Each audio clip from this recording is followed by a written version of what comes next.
In today's video, I'm going to show you how to fix bumpers that are not clicking on Xbox 360 controllers.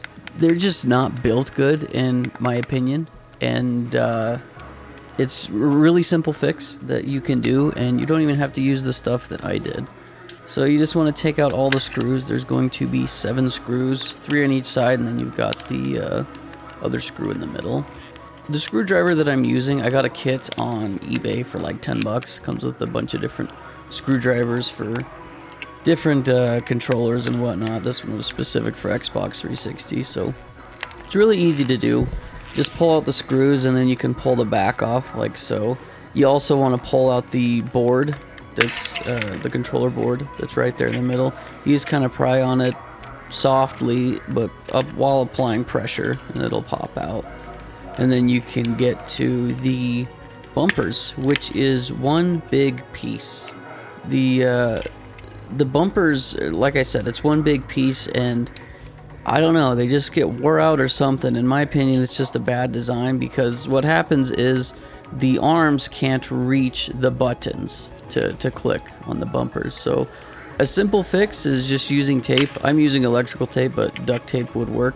I've also seen people use cardboard boxes and double-sided tape. Essentially, you're just kind of expanding the reach of the arm on the bumper. And once you do that, then the buttons can click. Since I'm using tape, it doesn't make the clicky sound that it normally does with the plastic. But anyway, you kind of just jam it in there, and then you got to test it out to make sure that it's going to click. So you put the board back in, you got to put the rumblers back in there too, and then push the circuit board back into place. But like I said, make sure that your bumpers are clicking, because sometimes when you do put this together, do that kind of thing, the tape can fall out or whatever if you don't put it on good enough. But just make sure the bumpers are clicking.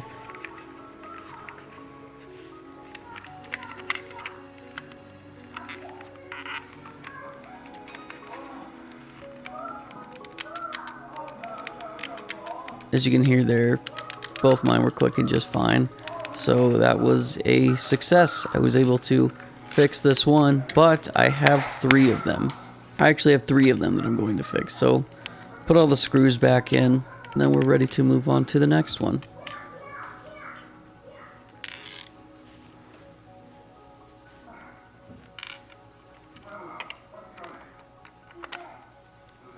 I also gave it a little quick clean.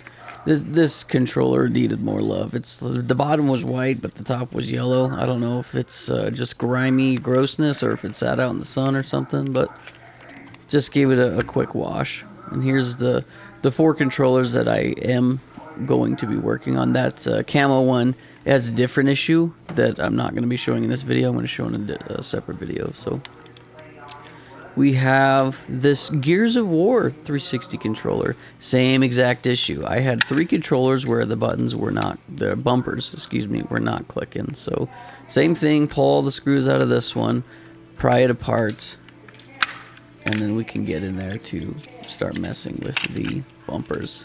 So this one, it actually came out backwards. The circuit board stayed in the back, which is kind of annoying, but whatever.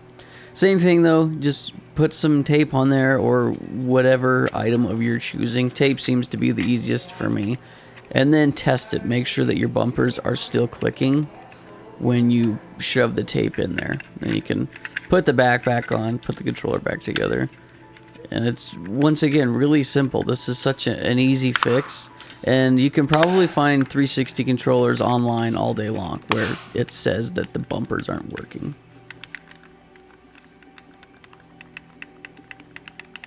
They're both clicking. Everything checked out on that, so I zipped it back up and moved on to the next one. So I actually have the 360 Slim Special Edition of the Gears of War with 2 of these controllers, which is super cool. I've never actually seen it before, but I have it now, and I'm going to be flipping these controllers as well as the Xbox. I'm going to do another video later where I'm showing, because the Xbox has a little bit of issues that I got to fix, so I'm going to do a later video showing that. But once again, this was another bumper issue. it's funny because one of the Gears of War controllers, the right bumper wasn't working, and then the other one, the left bumper, wasn't working. But once again, it's just because these bumpers are built so crappy in my opinion, and I don't know why Xbox did it that way, but whatever. And it's not like anything is broke, it's just the bumpers wear out and they won't reach the buttons anymore. So putting a little bit of tape on there works, or if you do double-sided tape with some cardboard, you could try that out as well. But I just shove a bunch of tape in there and then it seems to work just fine. So yeah, once again, before you put the screws back in, test the bumpers to make sure that they click. And then obviously before you sell anything, especially when it comes to electronics like this, play with them, make sure that they work so you're not selling a faulty product. So as you can hear, both the buttons click and it works good. So after I zipped it all up, I went and I tested out these controllers just to make sure that the bumpers work, because once again, I don't want to sell anything to anybody that isn't working fully. So there's the Xbox. You can see that I'm going to be testing these controllers on, which this was the bundle that I got. And the 360 actually works, but if you see on the bottom, it's the grills are broken and missing, so I had to buy new replacement grills for that, and I'll show you how to put those on in a later video. But as you can see here, I'm just playing Call of Duty Black Ops, checking the bumpers to make sure that they all work. And both of those bumpers worked just fine there, so it was fine. All the other buttons worked, so everything worked on this 360 controller. I think this is the white one that I'm testing first. And now I just switched to the Gears of War one. I should have held up the white one like I held up this one, but as you can see that the bumpers are working. You can see me keep clicking because when you click the right bumper, it says lethal, like no more lethal equipment, and if you click the left one, it'll say no more tactical if you're out. But as you can see here, I just kept testing it, tested the bumpers, make sure that it worked, and yeah, I was happy. All three of those controllers worked. More specifically, the Gears of War ones is the ones I was concerned about. Not concerned about, but just wanted to make sure that they worked. Okay, I guess it was the first Gears of War controller. So both the Gears of War controllers worked. So now I'm testing out the white one. Let's see how this one works. All the buttons worked on all three controllers, and I didn't have to clean anything as far as the buttons go or the contactors or anything like that. So it was just the bumpers that I was having issues with, and I think this white one specifically, it was working. As you can see, I'm getting them to register, but I just didn't like the way that the white one was clicking. So I am actually going to be taking that white one back apart, readjusting the tape, maybe adding some other things just to make sure it works. So, but that's it. If you guys have any questions, let me know down below. Thank you for watching, and we'll see you in the next one.